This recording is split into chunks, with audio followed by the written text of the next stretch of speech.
It's May 17th, 1883, and another remarkable event is about to be uncovered by Arion, Rebecca, and Olly, the Retrospectors. So this is the day that Buffalo Bill's Wild West, not Wild West show, opened in Omaha, Nebraska for the first performance of what was to be a multi-decade run. When did they append the word show? As far as I can tell, they never actually did append the word show. It was never called Buffalo Bill's Wild West Show. It had several names. It's like it was never called Scream 1, it was just called Scream. I mean, at its longest, the name was Buffalo Bill's Wild West and Congress of Rough Riders. I can see why that hasn't lasted the centuries. But it was very much a show. Yeah, Buffalo Bill's was this amazing rodeo-like outdoor spectacular featuring masses of performers, loads of people riding horses, gun shooting, rope tricks. It was just this enormous spectacular that largely took place outdoors. If you think that 42nd Street has a large cast, I mean, 500 that he used to go touring around the country with, 500 people who were all featured on stage in some way, not to mention it must have been thousands of people behind the scenes just doing all the costumes and the food and the campsites. And it was a massive show when it came to town. I found an itemization of all of the performers and it included 83 saloon passengers, 38 steerage passengers, 97 Indians, 180 horses, 18 buffalo, 10 elk, etc., etc. Okay, Rebecca, take us back, though, to 1883 and who Buffalo Bill was. He was born William Cody, and although he did live in the West, and he had some kind of what you would call Wild West adjacent jobs. I don't think he'd have called it that. Well, sir, I've been doing a bunch of adjacents. He got his nickname because he had a contract to provide buffalo to, I think it was to one of the railroads. He actually won the Medal of Honor for his work as a US Army scout in the Indian Wars. But he wasn't a gunslinger or a gambler or anything like that. And basically, at the age of 23, he started his lifetime career of mythologizing the Wild West. He wrote his first novel at 23, and he kept churning out these very, very heavily fictionalized accounts of his exploits. He started putting them on as stage shows, and that's kind of where his Wild West show kind of evolved from. Yeah, I mean, you say stage shows because they're outside, aren't they, at stadiums, so it's... Well, he started out doing them in theatres. Did he? How'd you get that many horses in a theatre? Well, what he did was he'd bring in people that he knew from, actual Wild West figures, and he'd try and get them to sort of play themselves. He did this with Wild Bill an audience Hickok. with gusto, that kind of thing. Yeah, they pretty much. But obviously they weren't top actors. Apparently Wild Bill Hickok shot at a spotlight when it focused on him. So that one didn't work, and I think that's probably when he thought, I need to take this outdoors. Too many bystanders getting shot down. But it was happening at the same time, the show was touring at the same time that some of the events they were acting out were still going on in the Wild West. One of the things that's so interesting about the show has been it lasted for decades, so it really did. It started at the period that you would call maybe the peak of the Wild West in popular history, and then went right through till movie westerns came in, and the reenactments and the skits that they would stage were shaping Americans and international audiences' view of history.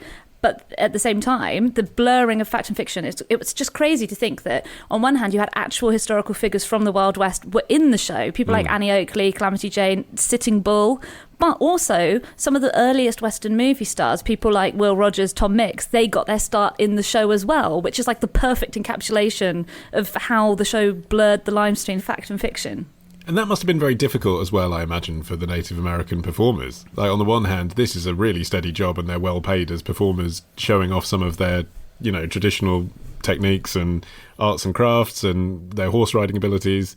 And on the other hand, they're depicting themselves as basically the aggressive Redskins. And Buffalo Bill was such a kind of contradiction as a human, because the way he is characterized in history is as this great supporter of Native Americans, and he would have, particularly when his show toured, he'd have the Native American cast set up camp near the show, and people could go and see the way that they lived, and they'd travel with their families and their kids and all of that.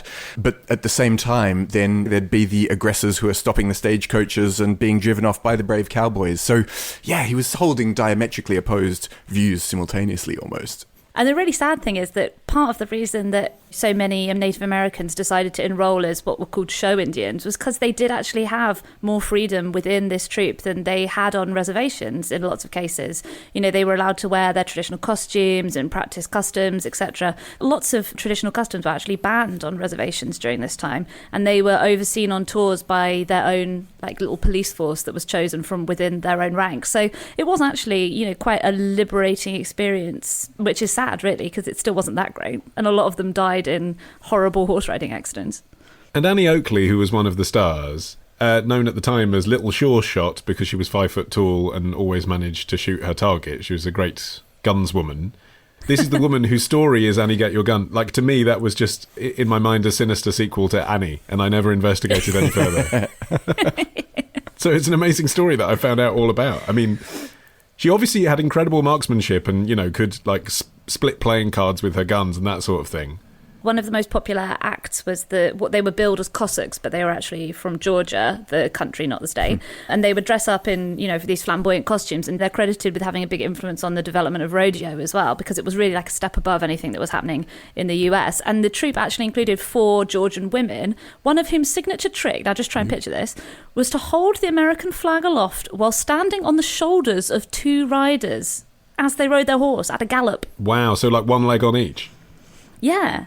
The really horrible thing is that a lot of them actually faced a lot of persecution when they went home after the Bolshevik takeover of Georgia. A lot of them were actually made to throw away all of their American things and promise not to mention America again. Promise not to march around the town on horseback, proudly wielding the American flag. Yeah, I can imagine that would have been an issue. Look, I've got to be me. But it's easy to see why the show was so popular, I think, because if you think about it, it was basically like a giant Western movie before movies existed. And basically, like, our imagining of the Old West is really heavily coloured by the enormous corpus of Western films. Those movies were, in turn, massively coloured by Buffalo Bill's Wild West. Yeah. And a weird side effect of that, really, is that the show Indians who were in the Wild West show, they were drawn mostly from a particular tribe. They were drawn mostly from the Oglala Sioux or Lakota from South Dakota. So their lifestyle and customs have really heavily informed our ideas of how Native Americans lived. Things like living in teepees, being like these horse riding hunters, wearing headdresses and everything. You know, those things weren't true of all tribes at all. There were, you know, tribes who were settled in one place, tribes who lived in log houses, that kind of thing. But, you know, we've got this very sort of slimline generic image of the Old West, and so much of that has its roots in the Wild West show. Same for the cowboys as well. Apparently there were African-American performers playing cowboys in the first kind of few years of the production, but as ideas of what the Wild West was got slowly finessed into what we know it now, all the black performers had to play something else because the crowds were just like, why is there an African-American on a horse? I've got a little factoid off that for you there. Have you guys come across the Kinshasa Bills of Congo?